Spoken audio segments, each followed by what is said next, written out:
Well, welcome to another session of Just Me podcast. And today, Celebrity Day, we're joined by Josie Sedgwick-Davies. Josie, I'm not going to say what you've done because I want to ask you. So tell us who you are and what you do and what your latest little bit of fame is. Ooh, hello. Thank you so much for having me. First, Mhm. I'm so happy to be here. My name is Josie, and I am an actor from Liverpool. Most people know me as Frizzle, the Scouse chicken from Chicken Run, Dawn of the Nuggets. Hooray! Woo! And how did you get? So come on, take us back. So how did you get obviously into acting? But where were you born? Where did you start life? And how did you get into that? Because it's a pretty amazing journey. Yeah, it's mad looking back over it. So I was born. I was grew up in Birkenhead in the on Merseyside. And I was always like a gymnast and a sports person as a kid. That's sort of what I fell into because I've talked about this a lot. I have ADHD and dyslexia, which as a child I just was not academic, but I was like the opposite in like in sports. I excelled at sports, Wow. so I loved doing that. And I did started doing gymnastics, and you go out and you do competitions, which are in front of loads of people, and that is where I sort of learned a little bit that I was like, oh yeah, I like this. I like that everyone's clapping me, and it's sort of a performance, even though I'm meant to be doing a sport like intensely. And at school, I basically just was not very good academically at all. So when I left, I had no idea what I wanted to do, and acting was not on the radar at all. I never Wow. wanted like I'm going to be an actor. I still thought I might be in sport. I thought I'd be an Olympic gymnast, if I'm honest, but that never happened. I got an injury, so when I left school, I went and just got a job at a hairdresser's at the corner of our road where my mum lives, and I was just in there all the time, and everyone who came in to get the hair done would always say to me, "Oh, you're so funny. You should be an actor." And I was always like, "Oh, no, I can't read, and you have to read scripts to be an actor, so I obviously can't do that." And then one day, I literally just remember it being on the radio, like an acting school in Liverpool was opening up, Mm. and I don't know what came over me, but I just grabbed the phone, rang it, and asked if I could come and audition, and it all just like, No way. yeah, it was dead random. So that was it. You just saw an advert. I literally heard Ricky Tomlinson on the radio talking about a drama school, and I was just sat there Wow. like, you know what, I'm gonna do it. I was only about 15, and I was like, I'm gonna go. But I sort of was like bold as brass back then, which is so interesting to think of because I'm not now. But I just rang up and was like, I've just heard you on the radio, and I want to come to this school. And they just didn't take. I just wouldn't let them take no for an answer, so I ended up getting myself an audition, and I loved it. And then, like, I quit the job at the hairdressers and I started there in the September, and it was amazing. It's the best decision I've ever made, which was weird because I was like 15 when I made it. But what was it that what was it about the school that you just really loved? I think it was because at the time there was lots of colleges in Liverpool, but I couldn't get into any of them because I had like no. Okay. Well, I did have GCSEs, but I didn't have them all, and I didn't have maths or English, so Wow. I just couldn't get in at all. And this one offered. Because it was performing arts, there was like no academic stuff at all, really. We did these things called logbooks. So instead, I drew all my pictures as my exams, and I ended up getting a triple distinction and a scholarship Wow. into university from it. But I didn't Wow. have to do much writing, and they also offered. I got me maths and English. They did it with me there and got me them GCSEs whilst I was at that college as well. And it was something that no other college at the time were really offering. It was basically going in, having a little interview, and then discovering that I didn't have maths and English, so I couldn't actually go anyway. So it was like it was perfect things happen. It was just perfect. Like it just fitted everything. But without that college, I wouldn't have even been able to go to drama school. So That's amazing, isn't it? I know, yeah, it's mad thinking back to it now. And who were the people there who? Because it's kind of a bold move, isn't it? I mean, you hear an ad, you pick the phone up, you go for the interview. But who is it at the college that really helped you? So it's still going. This is called Yeah. Liverpool Media Academy. It's huge now. They've done so well. Like it's massive. I'm pretty sure they've got like 3,000 students. But this week I went the first year it ever opened, Wow. and there was only like 10 of us, and it was in like a small little tiny room on Duke Street. No And way. the owners, Richard and Simon, and Ricky Tomlinson at the time, who was working with them, were also like believed in you and your dreams. I remember on my audition, I was like, yeah, I want to do this. I want to be an actor. It's what I want to do. And I believe that I can do it. And they were like, yeah, we believe that you can do it.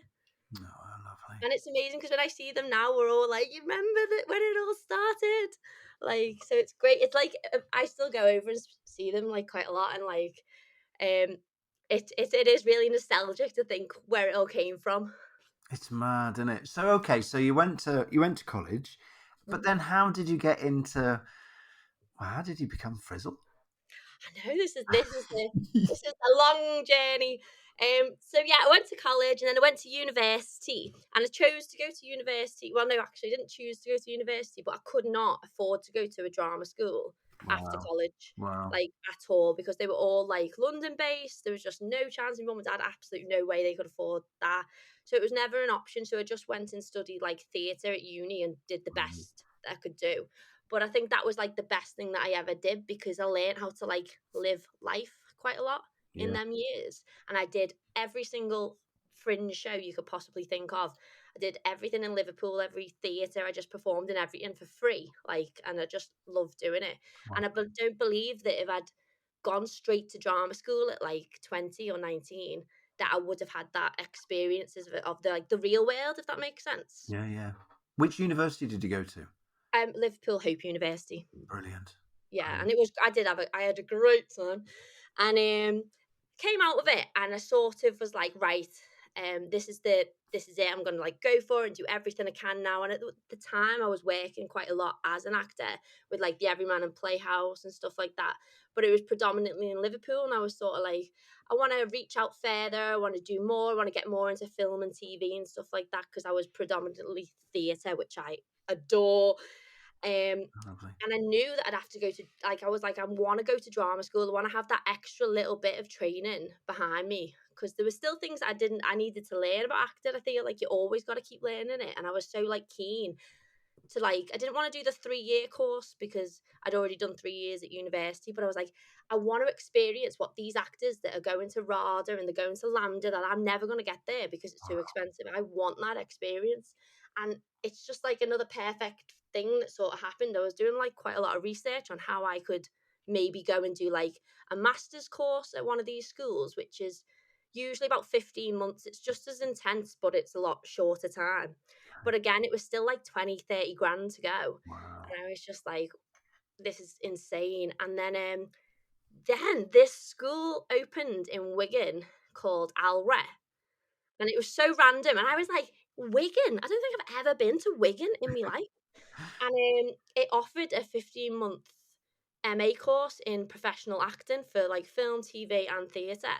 And I was reading it like this is mad. This is up north. There wasn't many MAs at the time either in acting. This was like the only one I'd really found. And there was the ones in London, but like I said, they were just never getting there. And you could get a loan from this school that would cover the tuition. So you'd pay it back like a normal student loan instead of Mm. having to pay upfront money. And I went there, I auditioned, I got in. I was a little bit older at this point. It'd taken me 3 years to find something that I could actually do. And yeah, and then I went to Alra, moved to Wigan, which was an experience in itself. I love Wigan. I think everyone should live in Wigan for a while. It was like, Big shout out for Wigan. yeah, a big shout. I loved it. I had some of the best years of my life in Wigan. I loved it. And yeah, I was there for 15 months, did an intense acting course, which was mad. And it's even madder that when I went and auditioned, I remember like I did love the school, but on my audition to get in, the main thing that I got told was like, oh, we're gonna get rid of that, as in my accent. And I was a bit like, oh, this is like intense. This is drama school. They're gonna get rid of my accent. Wow. But I sort of like I was obviously like a bit like, what? What do you mean get rid of my accent?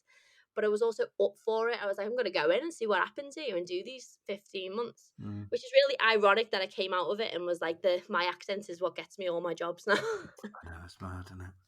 But at the end of the 15 months, you basically do a showcase, which is like I think it's a terrifying experience. Where you do like little scenes with your scene partner, and you do them to rooms full of industry professionals and agents and stuff like that.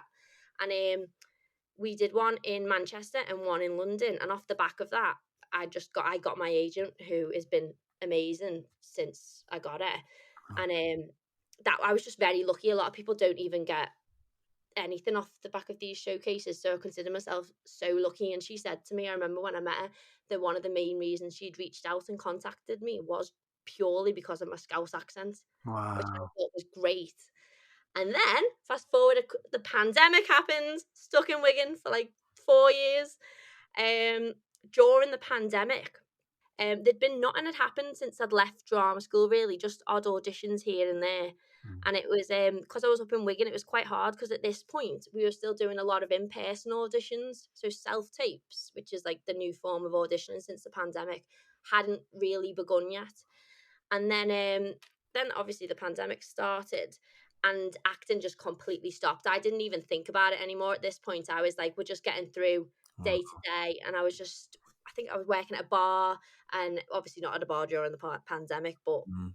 I was just trying to get on with like almost normal life because there was no option of sort of doing any acting. And then I got this self tape through, and self tapes were quite new at this point, where you just sort of set up your iPhone and record yourself and then send it off to the casting director.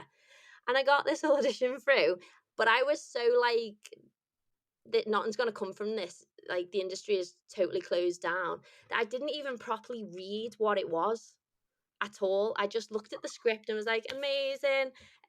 Got my partner at the time to hold the phone, recorded it. I think I did it in one take, and like, Wow. just I'll have to share the video of it. It's so funny because when I look back, I had my hair in a bun on my head, just like scragged. I was in a tracksuit. I just look like a little oh, but I didn't even have like a light or anything on me, so it was like quite dull. But I sent it off. Didn't think anything of it. A few months later, my agent got back to me and they were like, "Oh, you've got a recall for this, but you've got to sign all these huge documents." And I was like, "Wow, I've never had to sign anything before. This must be like really good." And then I looked at it properly, as I should have done the first time. And I was like to my partner at the time, I was like, "Oh my God, this is for Chicken Run. This is Ardman. This is like a recall for Ardman." And then my head just fell off for the next 6 months because I was back and forth auditioning for Frizzle. But it was like the most maddest thing because every time I got like another audition, I was like, no, no. Wow. But yeah, and then I've told this story so many times. And then the day that I got it, I remember I'd been upset that morning because I'd been told it was between me and someone else. But that's like a dead intense scenario to be in because you're like, oh my God, it's ever gonna change my life or it's not. And I was basically just waiting for a phone call. And the day before that, I'd interviewed for Home and Bargain because at this point I just didn't have a job. So I was like, I need money. So I interviewed for Home and Bargain, and then the next day, my agent rang me and she told me that I'd got the job of Chicken Run, and I remember my friend was in the room and I was crying, and my friend was like, "Oh my God, what's happened? What's happened?" And it was amazing. It was like the best feeling ever. I think I cried for about an hour. But then as soon as and I spoke to my agent for about an hour, and then when I put the phone down to my agent, I'd rang my mum straight away, and she answered, and I was like, didn't say anything. I was just like, "Mum, I've done it. I've got the job. I've got the job." And she was like, "Ah, Home and Bargain, great. That'll be lovely. That'll be amazing." And then I could Oh, hear her. how lovely. And she put the phone down. And Brennan told me dad that I had this job at Home and Bargain and that it was made up. But I was obviously shouting down the phone, going, "No, Mum, wait, not that job. The other one, the chicken thing." And it was so funny, but she was absolutely made up. Like, it was. This was ages ago now, though. This was nearly 4 or 5 years ago. Amazing. And then what was it like? I mean, of being Frizzle? I mean, that's amazing. Well, it was like I did the majority of the recording for the part back then. So the main big chunks were all done back then, but it was a mad experience because I'd never done voice work before, so I didn't really know what to expect. I've recently, in these years, discovered that it is something I absolutely love to do. Like, it is so, and like, it's like a workout. I've just done it 2 days ago. I was recording for the Chicken Run game, Mm. and I came out of it and I was soaking. Mm. All the sound techs are like, "Are you okay?" I was like, "Just been jumping around, just this chicken for 5 hours." Wow. Um, but it was amazing because the director Sam was just incredible, and like we worked together, sort of finding Frizzle's voice. Like she's not got the same voice as me, but she's also not extremely scouse. She's sort of like a nice middle, and it's quite funny now that I didn't expect it, but since the film's come out, most of the comments I get is that I look like her. No, no. Well, come on, you got to do a bit of Frizzle now then. I know. Well, what chicken doesn't want to have their own bucket? That's the main line that I have to send to hundreds of parents regularly. Oh, lovely. So since doing Frizzle, and that was, what was it, 4 years ago or 3 years ago? What's life been like?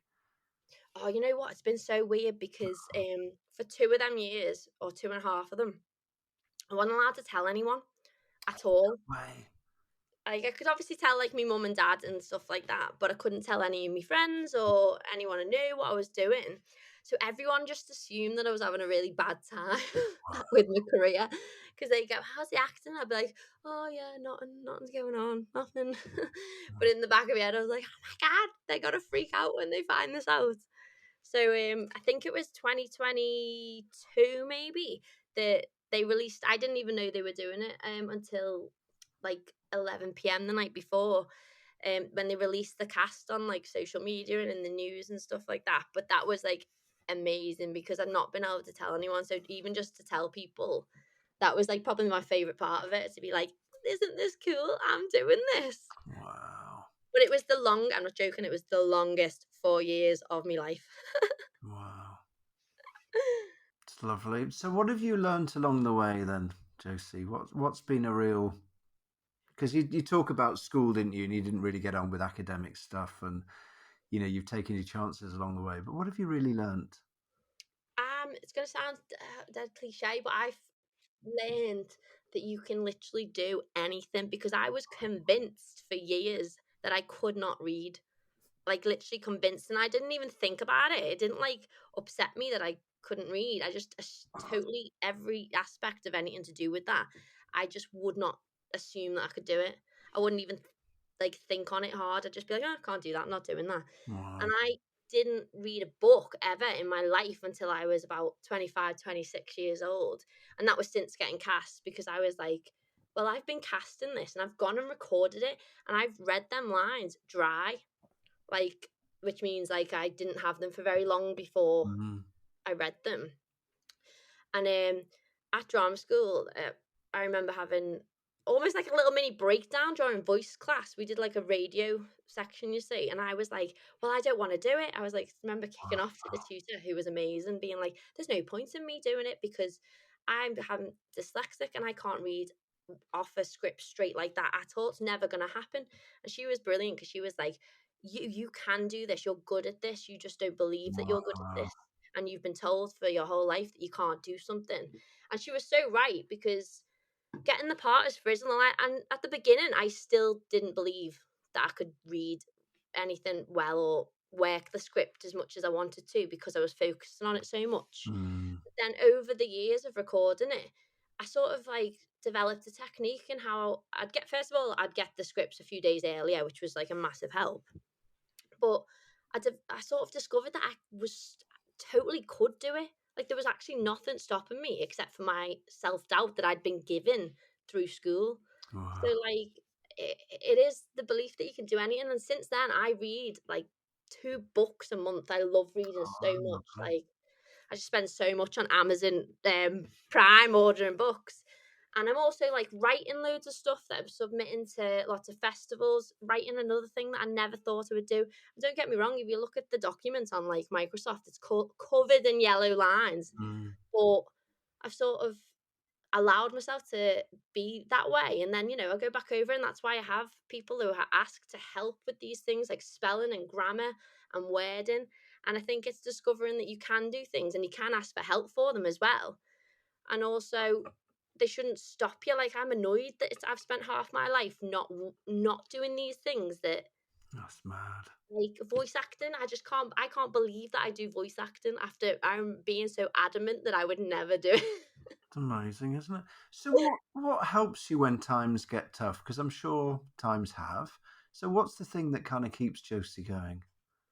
What keeps Josie going?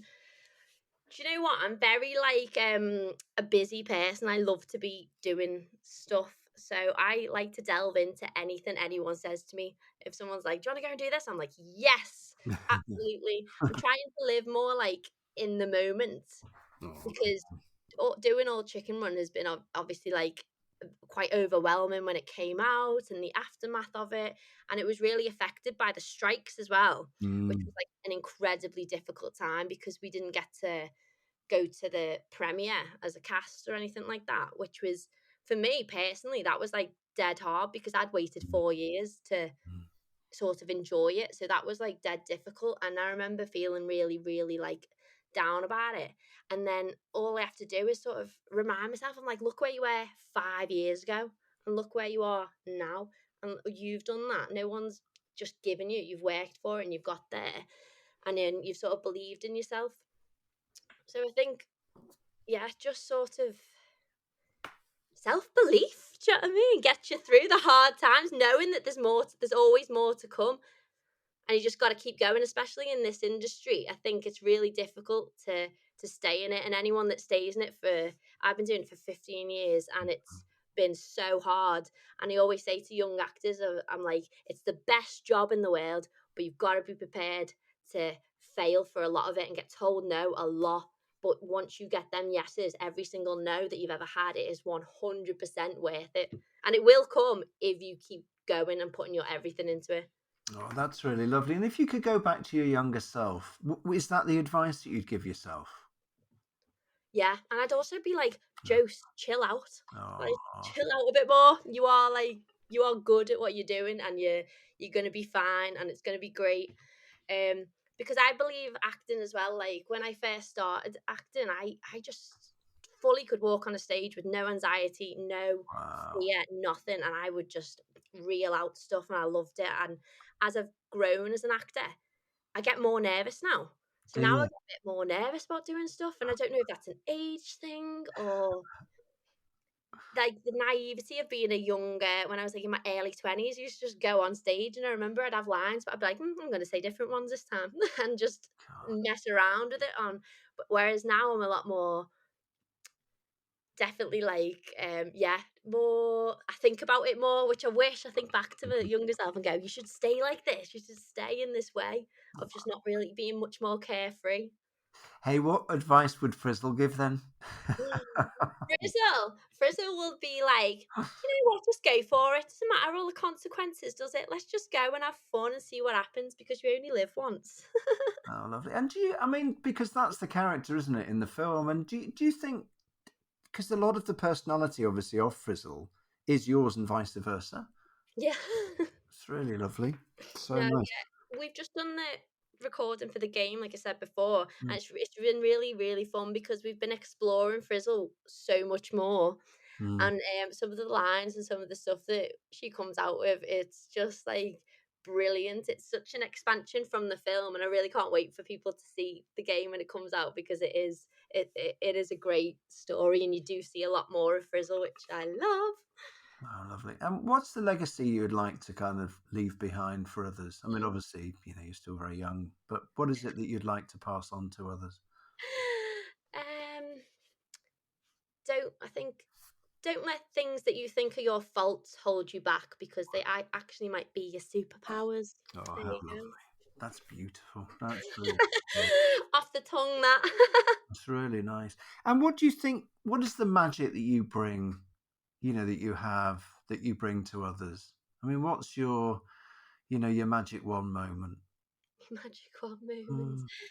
Mm, Do you know what? I like to think I wouldn't say this in a few years ago, but I've recently been told by people that like the way you, because I'm quite a naive, bubbly person, and I used to really see it as a hindrance, and now I'm like, I get told by people that's the best part about you is you're so free and open to say what you want. And when I did press for Chicken Run, everyone was like, you're so like real about when you're talking and what you're saying, and you don't put on any facade, and you just say these things which sometimes are just ridiculous, but it's you and you're speaking for yourself, and you always bring a little light bulb of energy into the rooms that you go into, which is something about myself that I've always been dead self-conscious about. It's a lot to do with the ADHD. I just say what's on my literally what's at the front of my head, I'll just say it. And I've always been so conscious that I might say something wrong, or I do say something wrong, but I've recently discovered that that's why I'm in these rooms, and that's why I play Frizzle, because I Mm. bring this energy to her that she has and I have, and she wouldn't have if I didn't voice her, if that makes sense. Completely, and it's so funny because that energy comes across, even though people can't see you. It is exactly that. It's Do you really know what's so funny? I'm like stood up and sat down about 100 times while I'm talking. so we call it a fizzy pop moment. What really gives you fizzy pop, in your life? What are the things that just make you go, wow? um, Opportunity, I think, and just do you know what? Like, I don't know if this is just, but during the experience of doing Frizzle and stuff, I've grown up in Merseyside, working class background. Don't often get to go to like London and stuff like that. And when I first recorded the first thing, um, this is going to sound dead cliche because it's going to be ridiculous, but it doesn't happen much. But they put me on a first class train, Uh, and I'd never ever been on one. And wow. I remember sitting there FaceTime me mom, me dad, me brother, just being like, "This is how the other half live. It's amazing." Like, and and I didn't get to do it every time. This was just during the pandemic, but it was one of them moments, where you're just like, "This, I'm going to enjoy this for what it is right now," because these things might not happen again. And that sounds ridiculous almost, that it was a train that excited me, but I got off and I went up to the front and knocked on the window, and I was like to the train driver, "Thank you." And he was like, "Why?" And I was like, "I've never been on first class. It was amazing." And he was just looking at me like, "What?" Yeah, but that energy and that excitement is just it's lovely. It's infectious. It's really lovely. I mean, it really is. So, what one word did you use to describe yourself? One word. Oh my word. Oh, energetic, maybe? Yeah, that's a big one. Or like energetic and imaginative together. Yeah, Like okay. created together, yeah, I think. We'll have to create a new word and combine those two No, together. exactly, yeah. So, what's the future look like for you now? I mean, obviously, you've just done the gaming for Frizzle. So, what else is in the pipeline that you can talk about? So I'm doing a little show on the BBC. It's also on Disney Plus. They work together. Can't say what it is, but it's sort of obvious. And it Wow. comes out in May. And I'm only in one episode, but it's a lovely little part. Where I get to play another Scouser. So I'm made up with that. And I'm doing a lot of writing at the moment. I really want to sort of get back into theatre, but I'd love to do my own theatre. Oh, So love. write on myself, because I've always wanted to do that, but like I said before, I've just never done it because I didn't believe I could. And I also work with ADHD UK, Mm, and I have a little production company where we make videos and sponsor videos for charities, almost for free, but they're all charities that I am an ambassador for. So I work with ADHD UK and Hector's Greyhound Rescue, and they're two things that I'm massively passionate about. So I spend a lot of my time writing like spoken word poems and pictures for ideas for um and basically with my little production company we make campaign videos brilliant. um, for them, which I love doing. And we're trying to take it up to another level this year, and write like a short film, get that filmed out there. This is specifically for ADHD UK. But I think I really want to write, which is like not new to me, but it is new to me following that ambition that I'd like to do, because I believe that I can. But that's amazing, isn't it? Because when you started in school, it was the one thing that you feared most, wasn't it? It's so funny how that's now come full circle. And through your doing your degree about theatre, at university, all of those things that you were scared about are now happening. Yeah, absolutely. And I think, not to diss my school, but my school was a very big, I was in a large school, and you were just almost sectioned off into Mm, your categories, and I just was on the sideline the whole time. So I was not aware that I had these creative things going on in my head that could create theatre and spoken word and oh, imagination. And I didn't discover it till later in life, which is almost annoying because it's like if someone had paid attention to me a bit and not just seen me as someone that couldn't write, mm. that I'd have discovered it earlier. But then again, I wouldn't be who I am now without all that. So Well, I mean, in a way, that's so true, isn't it? And all of the whole Frizzle thing happened because of that journey. yeah, absolutely. I am a massive believer in like things sort of happening for a reason, and also like what's for you will arrive at you in front of you, and what's not for you will pass you by. Mm, And I always say to my mom, I was like, imagine imagine at school I'd done much more well and I'd gone into mm, sports and I'd now be doing something completely different. Like I would never have been Frizzle. Imagine that I never took a massive leap going to Wigan to drama school. Like I would not have got that agent with them, wouldn't have got me the contact for the casting director for Chicken Run. And like it all just, I find it mad. And I also think I got it took me years to get Chicken Run. I was in my not late 20s, like just mm, after the middle of 20s, like 26, 27, when I got the part. But I always think as well, I got it at the perfect age yeah. because if you'd met me at 21, I was like a loose cannon. Mm, Like I was still so young and naive that I was just like, ah! And I think I would have handled getting that part then completely different to how I handled it a little bit later in life. So I'm so thankful that I almost had to work me butt off for 15 years to actually get a part that I appreciate getting so much now because it just wasn't handed to me on a plate. I've had to mm. actually work for it. So I always think that's like the perfect timing as well. So lovely. So, Josie, what last comment do you think Frizzle would make to people? What do you think she would like to say? Um, I think she'd say, follow your dreams, kiddos. They're out there. Go get them. Don't let anything stop you. Oh, Josie, that's beautiful. Oh, Josie, aka Frizzle, Frizzle, aka Josie. Thank you for your time. Beautiful, beautiful, beautiful to No hear. worries at all. Thank you so much for having me. I waffled on as well. Thank you for No, letting you me didn't. waffle. No, you didn't at all. It's really lovely. Thank you so much. Really, thank you. Yeah, no worries.